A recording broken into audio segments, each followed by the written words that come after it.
अस्सलाम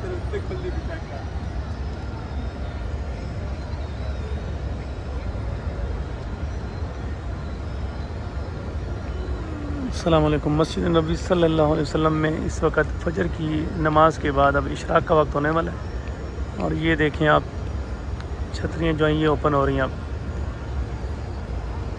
अस्सलातु वस्सलामु अलैका या रसूलल्लाह, अस्सलातु वस्सलामु अलैका या हबीबल्लाह।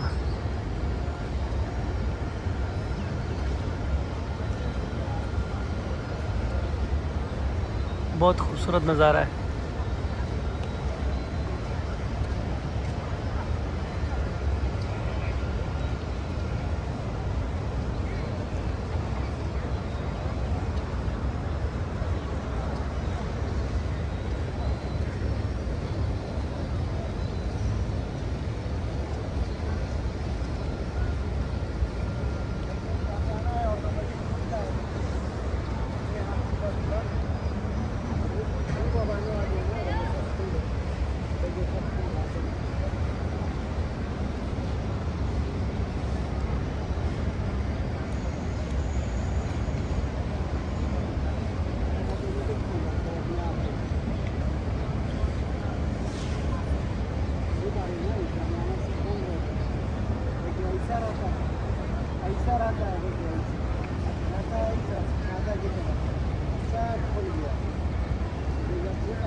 अस्सलातु वस्सलामु अलैका या रसूलल्लाह, अस्सलातु वस्सलामु अलैका या हबीबल्लाह, अस्सलातु वस्सलामु अलैका या नबी अल्लाह, अस्सलातु वस्सलामु अलैका या रहमतुल लिल आलमीन, अस्सलातु वस्सलामु अलैका या खातिमुन नबिय्यीन।